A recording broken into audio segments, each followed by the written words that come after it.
Sa liblib na bahagi ng probinsya, may isang baryo na bihirang mapuntahan ng mga tagalungsod.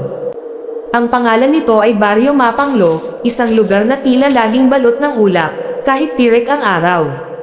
Ayon sa mga matatanda, may matagal ng babala tungkol sa baryong iyon. Huwag kang lalabas ng hating gabi, lalo na kapag narinig mo ang bulong sa hangin. Ngunit tulad ng karamihan, hindi naniwala si Marco.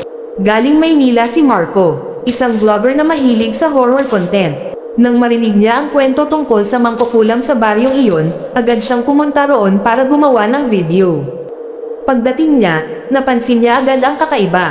Tahimik. Hindi simpleng katahimikan, kundi parang walang buhay ang paligid. Walang batang naglalaro, walang aso, walang ibon. Lumapit siya sa isang matandang babae. "Manang, dito po ba yung baryo na may mangkukulam?" Tanong niya habang nakangiti. Biglang nanlaki ang mata ng matanda. "Umalis ka na," mahina nitong sabi. "Hindi ka dapat nandito." Ngunit imbes na matakot, lalo pang na-excite si Marco. Nag-set up siya ng camera sa loob ng lumang kubo na ipinahiram sa kanya. Habang nagbi-video, pabiro pa niyang sinabi, "Kung may mangkukulam dito, pikite ka naman." Tumawa siya, ngunit biglang, "Top, top, top." May kumatok sa labas. "Hello," sigaw niya. Walang sumagot. Pagbukas niya ng pinto, wala. Pero sa lupa, may nakita siyang kakaiba. Isang maliit na manika na gawa sa tela, may nakatusok na karayom. Nanlamig ang buong katawan niya. Bandang hating gabi, habang natutulog siya, nagising siya sa isang mahina ngunit paulit-ulit na bulong. "Marco!" Dahan-dahan siyang bumangon. Hindi iyon galing sa labas. Galing iyon sa loob ng kubo. Tinignan niya ang camera. Patay. Wala ring signal ang phone niya. At sa isang sulok ng kubo, may nakita siyang anino. Isang matandang babae, nakayuko, at tila may kinakain.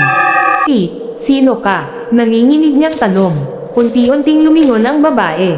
Mahaba ang buhok, kulubat ang mukha, at ang mga mata, nagliliwanag sa dilim. Ngumiti ito. "Hinahanap mo ako, di ba?" Paus nitong sabi. Biglang napaatras si Marco. "Hindi, content lang yon." "Content?" Tumawa ang babae, ngunit ang tunog ay parang sabay-sabay na sigaw ng maraming tao.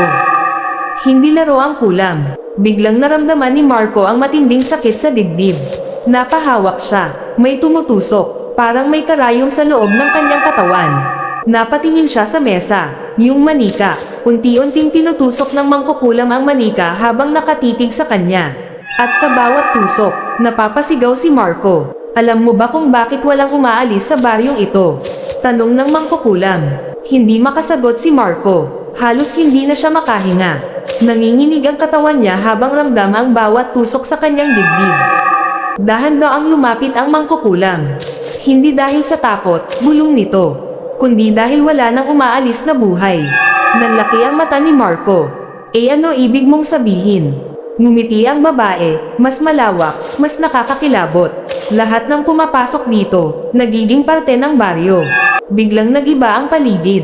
Ang kubo ay tila lumawak. Ang mga dingding ay parang humihinga. Ang hangin ay naging mabigat. At sa bawat sulok, may mga anino, mga tao, nakatayo, nakatitig, hindi gumagalaw.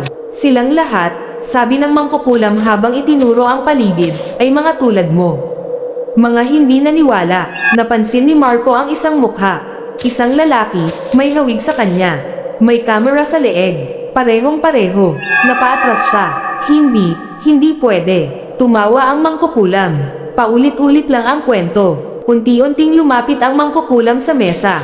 Kinuha ang manika, at muling tinusok. Napaluhod si Marco. Pahiga siya sa sahig. Unti-unting nawawala ang lakas niya. Lumapit ang mangkukulam sa kanya. Hinawakan ang kanyang mukha. "Simula ngayon, hindi ka na makakaalis." Biglang, tumahimik. May dumating na bagong tao sa baryo. Isang babae, may hawak na camera. "Excuse po, dito po ba yung baryo na may mangkukulam?" Tanong niya. Tahimik ang paligid. Ngunit sa isang sulok, may isang lalaking nakatayo. Hindi gumagalaw. Hindi nagsasalita. Nakatingin lang. At ang mga mata niya, walang buhay.